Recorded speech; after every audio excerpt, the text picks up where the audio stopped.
अजीज़ों, हम आपके सामने क्रिश्चियन फेथ सीरीज़ वीडियोस ले आ रहे हैं।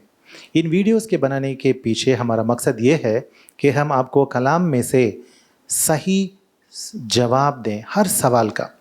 बहुत सारे लोग हमारे पास आते हैं और हमसे सवाल पूछते रहते हैं और हम सिर्फ़ और सिर्फ कलाम में से ही उनको जवाब देते आते हैं। इसीलिए हमने चाहा, हमें लगा और बहुतों ने भी हमसे पूछा कि ये सवाल जवाब जो चलते रहता है हमारे दरमियान, इनको रिकॉर्ड करें और लोगों तक पेश करें। इस मकसद से हम इन सवाल जवाब को आपके सामने ला रहे हैं, लेकिन हमारा जवाब हमेशा, हर सवाल के लिए हमारा जवाब हमेशा बाइबल से होगा, कलाम से होगा। कलाम में जो जवाब है वही हम बताने वाले हैं, कलाम में जो नहीं है वो आपको हम नहीं बताने वाले हैं। खुदावंद यीशुआ हमें एक बात सिखाते हैं। लूक्स गॉस्पेल देखेंगे, लूका की खुशखबरी बाब नंबर 10 और आयत नंबर 25 और 26। Luke's gospel chapter 10 verse 25 and 26। यहाँ पे एक आलिम शरा खुदावंद यीशुआ के पास आता है। आलिम शरा को हम इब्रानी ज़ुबान में बाल तोरा कहते हैं। बाल तोरा का मतलब होता है जो पूरे तोरा को, लॉ ऑफ मोसेस को जानता है, उसको बाल तोरा कहते हैं। द लॉर्ड ऑफ तोरा मतलब द मास्टर ऑफ तोरा, जो तोरा को मास्टर किया हो वो है बाल तोरा। यहाँ पे मैं 2 आयतें आपके लिए पढ़ूंगा।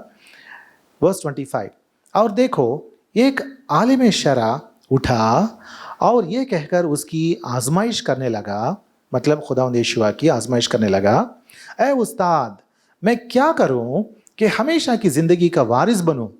उसने उससे कहा, तोरा में क्या लिखा है, तू किस तरह पढ़ता है। अजीज़ों, यहाँ खुदावंद यीशुआ 2 सवाल पूछते हैं। पहला सवाल है, तोरा में क्या लिखा है। उसको तोरा आता है और तोरा के अलावा और बहुत सारी किताबें भी वो जानता है। ये कौन सी किताबें हैं? ये किताबें वो किताबें हैं जो इंसानों ने लिखी है।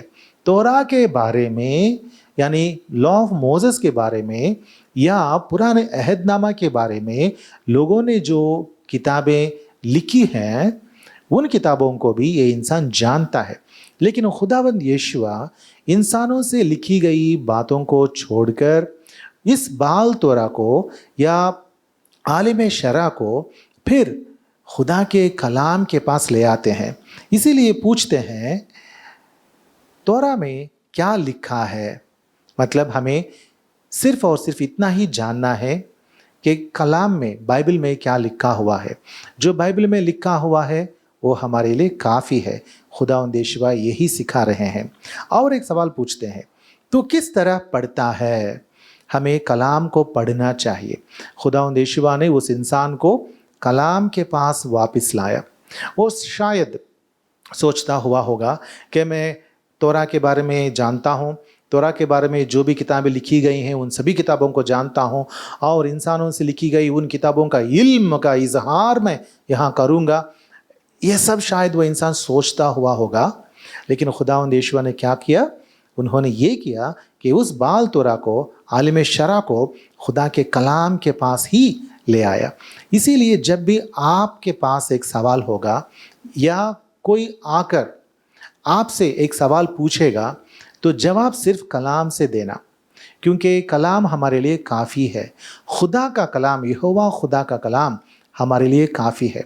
जब हम कलाम के मुताबिक ही जवाब देंगे, लोग कभी कभार एस्टॉनिश हो जाते हैं, चौंक जाते हैं, क्योंकि उनको लगता है कि जो जवाब उनको चाहिए वो नहीं मिल रहा है।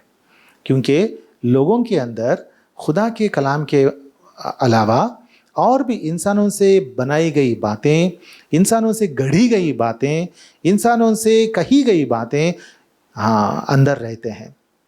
ये बातें क्योंकि इंसानों के अंदर रहती हैं, लोग चौंक जाते हैं जब हम उन बातों के बारे में जिक्र नहीं करते। लेकिन यहाँ क्या देखते हैं? खुदावंद यीशुआ सिर्फ और सिर्फ कलाम के मुताबिक ही जीने के लिए, इसे जांचने के लिए, इसे पढ़ने के लिए इसके मुताबिक जो लिखा हुआ है इसके मुताबिक रहने के लिए ही कह चुके हैं। इसीलिए अजीज़ों, जो भी वीडियो आप देखने वाले हैं फ्यूचर में, मुस्तकबिल में, उन सभी वीडियोस में हर एक सवाल का जवाब बाइबल से होगा। आपको इब्रानी ज़ुबान में से जवाब मिलेगा, मतलब जैसे ही हम जवाब देते जाएंगे, इब्रानी बाइबल, ओरिजिनल हिब्रू बाइबल में से जवाब देंगे, ग्रीक से जवाब देंगे, अगर ज़रूरत पड़ी तो अरबी से देंगे, उर्दू से देंगे, अंग्रेज़ी से देंगे, हिंदी से देंगे, या किसी भी ज़ुबान जिसकी भी ज़रूरत पड़ती है उस ज़ुबान के ज़रिए से हम जवाब देंगे।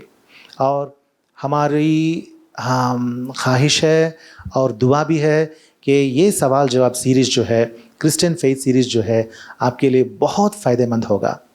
खुदा आपको अपनी बरकत दे और आपको ऐसा तैयार करे कि आप भी खुदा के कलाम पर तकिया करते हुए, खुदा के कलाम को सीख कर इंसानों को सिर्फ़ और सिर्फ खुदा के कलाम के ज़रिए से ही जवाब दे सकें और खुदा के हाथों में आप एक मज़बूत असा बने।